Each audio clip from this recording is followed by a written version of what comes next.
I think billionaires shouldn't exist. And I hope that the discomfort that I'm feeling, and maybe the discomfort that I cause others to feel, will mean that we both can all be transformed through this conversation.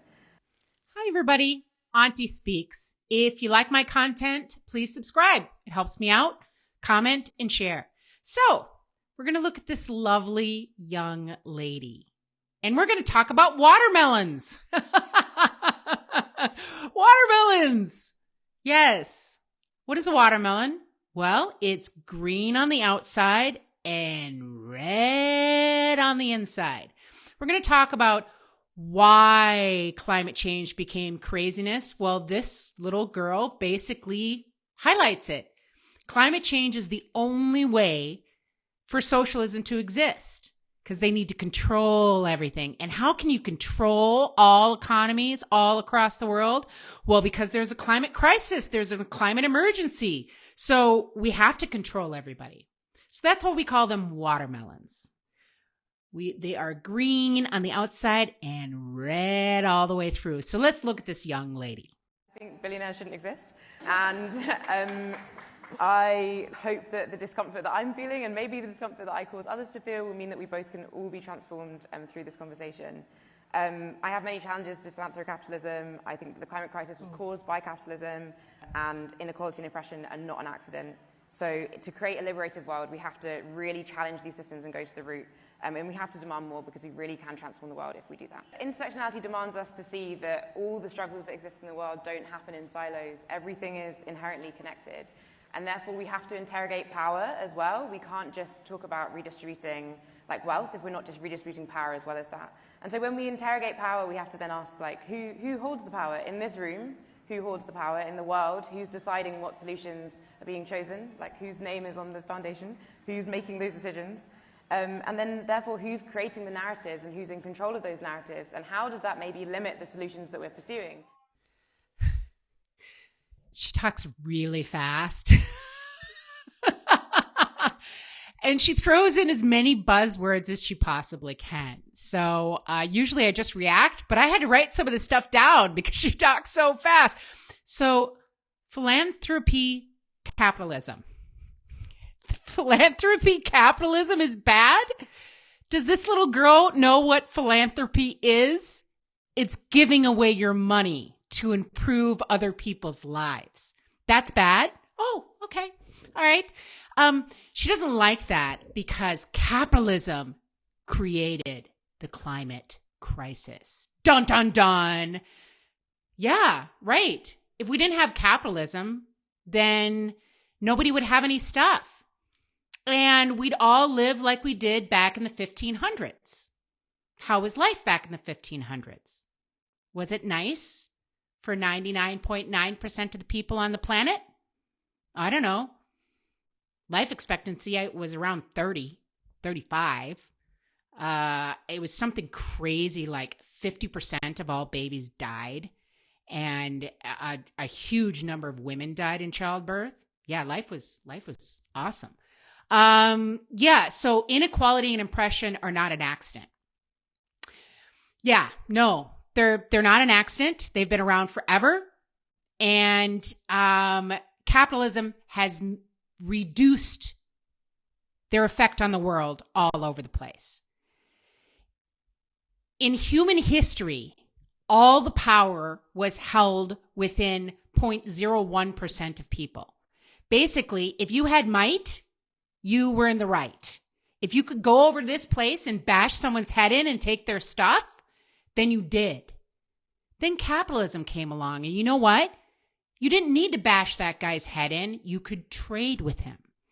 You had something that he wanted. He had something that you wanted, and it was a mutual beneficial arrangement. That is what capitalism is. But capitalism is bad because it creates inequality. Yes, it does. Because you have some people like myself who have worked their entire lives and saved every penny that they've ever had so that they can have a nice life. And you have some people who decide not to do that. They buy a bunch of stuff. They go on a bunch of vacations. They have, 5 cars, and they spend all their money and they have no money. Why don't they have any money? Well, because they didn't make the right choices. That is capitalism. Some people want to work 80 hours a week. Some people don't want to work at all. That is capitalism, and it's unfair. Yes, life is not fair. What is this? Okay, so I'm reading this because she talks really fast. Intersectionality demands that all of the struggles in the world are connected. And we need to interrogate power. That's right. Who owns the power? And we can't just redistribute wealth. No. You can't just steal from Peter to pay Paul. No, you can't do that. No. You have to redistribute power. So this little girl, who's all of, I don't know, whatever, 20, 23 or 24, she is going to decide who gets to have the wealth and who gets to have the power. That worked out really well in the Soviet Union. Yeah. Millions and millions and millions and millions of people dead, and we still don't learn our lesson that economies cannot be run from the top down. When they are, you still have the wealthy, powerful on the top. You just oppress all the masses. It's just oppression in a different way. It's not just a global north versus global south thing. It's about the elite class versus the majority of people. So the majority of people are not profiting from the climate crisis in the same way. The majority of people will be being harmed significantly because of fossil fuel companies, because of elites, because of capitalism, because of billionaires, and because of the systems they put in place to make sure that these systems can exist for longer and continue for longer. And so when we frame the climate crisis like that, it's not as much about just lifestyle choices. It's not just like changing how you shop. It's like, why are those the only choices that are available to us in the first place? Why is it that people are not being paid enough to be able to live? Why is it that energy companies are able to make billions of pounds of profit when most people are in fuel poverty? I think that the answer to that shouldn't just be that we change small things. It should be that we come together in collectives and movements, because when we do that, our power increases so much more, because together we have so much power than we do apart as individuals. And instead, think, how can we really shift and change this entire systems and really cause a dramatic change rather than small little reformist changes? It should be about transformation of the world that we see in front of us rather than just the same world but green. Because the same world but green means that people are still in extreme oppression. The same world but green still means that people will be living in poverty. Okay. Harmed by fossil fuels, harmed by capitalism, harmed by billionaires, harmed by the systems in place. Little girl, I hate to tell you, but before 5 seconds ago in, human history, everybody was poor. Everybody. The only thing that has lifted billions and billions of people out of poverty is capitalism. Before capitalism, everybody lived in poverty. Life was short, hard, terrible, and dirty. You died before you were 30. Most of your kids died. That's why you had 10 of them, because 5 of them were going to die. Okay? That was the world before fossil fuels. So that nobody is being made poor by fossil fuels. You, in the climate industry, are making people poor. I love it at the end here. She talks about why are people not being paid enough to live? Why are energy companies making billions? Why do people live in fuel poverty?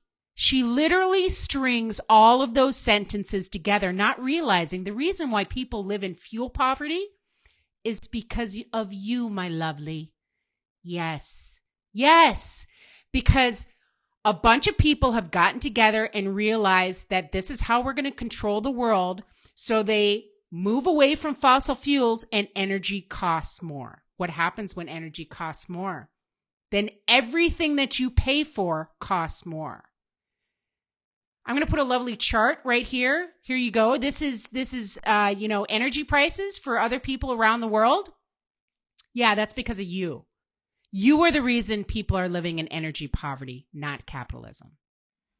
So this is something that really frustrates me. I was sent this article by a lot of really reasonably scared people, and the article says that total climate meltdown cannot be stopped, and it's basically trying to scare people into climate action. And I think that we need to move past scaring people into climate action because it doesn't work, and we need to do other things instead. Studies have literally shown that scaring people doesn't work, and what we need to do instead is to inspire people, show them how the world can be better if we take the right climate just action, show them how we can pull up the roots of all these oppressive systems and actually make a better world for many of us by taking action.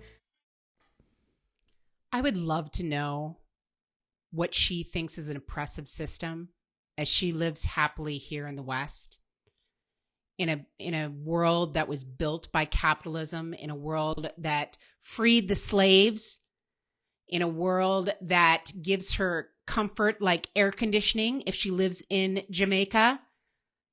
I'd love to see how she would remake the world. But this is one thing that I agree with her on.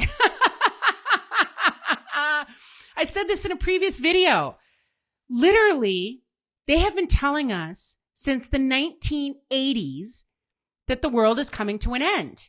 And a hot second before that, they said a new ice age was coming. But, you know, hey, we're just going to ignore that. Yeah, the new ice age was coming. The science was settled. The science was settled that a new ice age was coming. But my goodness, we have this one which says this. We have this one which says this. 10 years, 12 years. Should we bring in Al Gore? Scientists reported with unprecedented alarm that the North Polar ice cap is, in their words, falling off a cliff. One study estimated that it could be completely gone during summer in less than 22 years. Another new study to be presented by U.S. Navy researchers later this week warns it could happen in as little as 7 years. Yeah, Al Gore, I think he got the Nobel Peace Prize. I mean, literally, every 12 years, they tell us there's 12 years left. And you know what the real thing is, little girl? One day you're going to wake up. Someday soon, you're going to wake up and you're going to meet someone who works for a living. You're going to meet someone who goes to work every day and works hard to feed his family. And you're going to have to explain to them why you want to make their life more difficult by making everything more expensive, by making all energy more expensive, because you want to save the planet. The planet, which has been warmer many, many, many, many, many times before, and we all survived. And if you go before humans were on the earth, it was much, much warmer. Okay, guys. So you know me, I like to keep my videos short and sweet. So if you like this, please like, comment, and subscribe. I will see you on the next one.